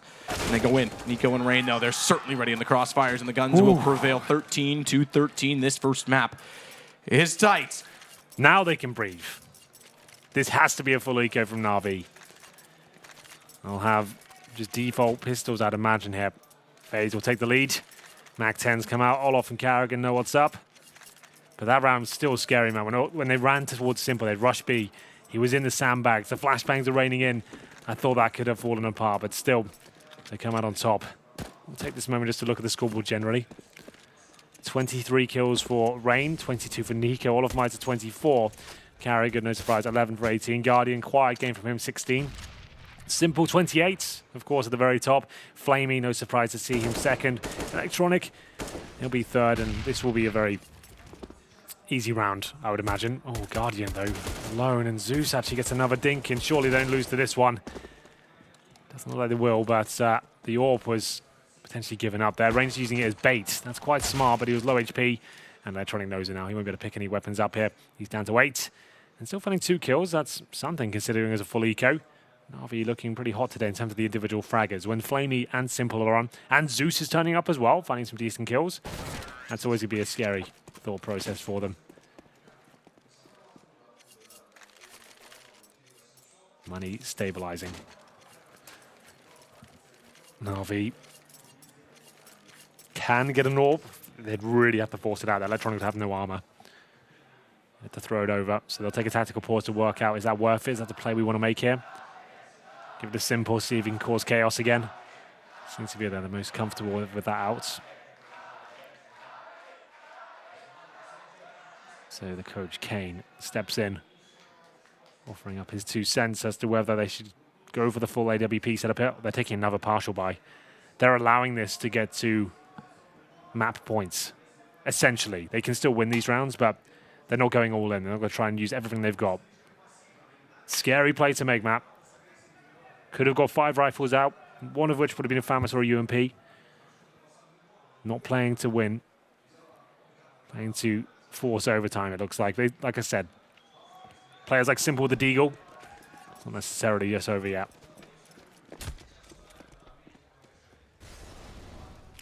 Lay down banana. So Na'Vi, despite great work and great battles throughout, still, this is how good FaZe are, still struggle to close this out and will concede overtime at the very least. I say that. They'll fight valiantly in this round, naturally. Zeus with the UMP. Flamey CZ doesn't quite get close enough. They rush through. Kerrigan, great shot. Mac 10 running and gunning. Certainly one way to deal with a smoke inside of the apartments. They overstep the mark and Flamey hits Guardian, but the site open. Rain to the graveyard. He bounced will do some minor damage to Edward. Good read from both Nico and Rain. It's now 15 rounds for FaZe. They've guaranteed overtime here, Map. One more round will do it. Na'Vi going for the more conservative approach of just taking pistols in the previous. Nothing really to report in that round. Got a couple of kills, Na'Vi. That's about it, though. It doesn't matter, as they know FaZe have money for the next two. Will this be enough? Flamey on the main orb this round. 23 kills to his name. No defuse kits. That's a huge note from the previous save round. They need a defuse kit to at least give themselves a fighting chance against some of these players in the bomb defuse situations. We'll see, though. Electronic, once again, into the apartments. It is vulnerable to wallbangs, and that's Zeus dead, surely. Clean kill for Nico. Flamey will rotate through with the AWP, but now they're going to look a little bit disjointed. Timing's off all over the place, but Nico comes out on top. It's going to be Rain joining him there. Double kill with the AK-47. Lovely work, and I think that's the game. Great shot, Guardian. That is the game. Certainly no chance Edward pulls this back, so FaZe do just enough despite tactical issues. In the start of the second half, as Edward gives himself a chance by keeping 100 HP. He's got full utility on this. No kit, unfortunately. Yeah, no one did. But yet they couldn't close out enough rounds, even on the T side. Na'Vi going aggressive into the triangle. A triangle of doom. 16 rounds, and the first map goes to FaZe, silencing the crowd. Absolutely. That was a fun game to watch. Certainly wasn't the prettiest CS I've ever casted. Far from it. It was FaZe looking very quiet to begin. Tactically, they seemed off. Guardian was struggling on the CT side tremendously. And overall, the team didn't look their best. But they closed it out on the opponent's map pick. That's great news. And they move on to Overpass next, where they're predicted to have a landslide victory. So it's looking good for FaZe in terms of the 2-0. But overall, Na'Vi, their key frag has turned up. Simple, great as ever. Flamey actually joining him as well. Zeus with some decent rounds, multi-frag potential there. So maybe this isn't done just yet. I do predict a FaZe 2-0, but hopefully we get to double digits and a good game in the second map. Well, we'll see if we do or not. We're going to take a short break. As always, join back in with our lovely desk, and they'll talk us through all the issues and nuances that made this game exactly what it was, because, trust me, it was somewhat interesting. There was mistakes from high-level teams, but yet still very exciting rounds. So don't go anywhere. We'll be right back.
Don't know how to build a team from scratch or find good teammates? DreamTeam.gg, the ultimate team building platform. Find and connect with new players, coaches and teams. Manage and monetize your team. Get on fast track to advance from novice to amateur and, if desired, to professional gamer. Join DreamTeam.gg today.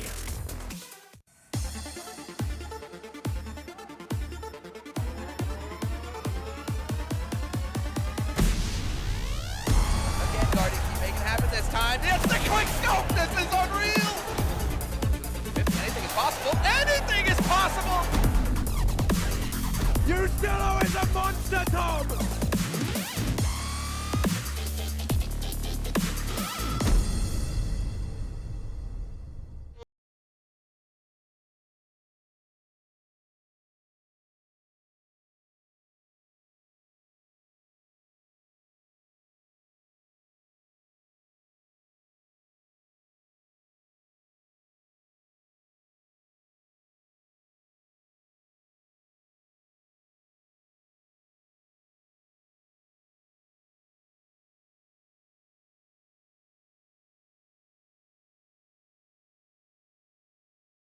Well, it could not have been much closer, but FaZe do manage to pick themselves up the first map of this best of 3.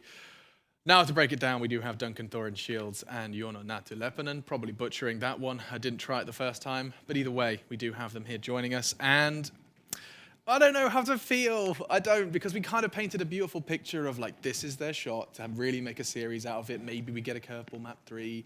Yeah.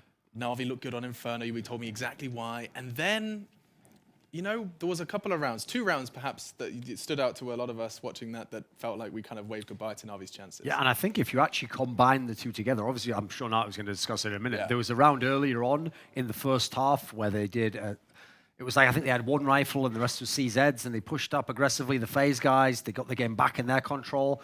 Problem is Na'Vi tried their own version of that late at the end of the other half when they could have just saved instead. They could have said, let's have like 2 solid rounds to lead this game. And instead they didn't, and they didn't win any more rounds from there. So they did a lot of good things. I have to say they played very aggressively. They had a lot of kills on some of their good players, but maybe that decision's one they want back now. It was like watching a Rocky movie. Everyone was just getting hit in the face all the time, wasn't it? It wasn't the prettiest Counter-Strike, obviously.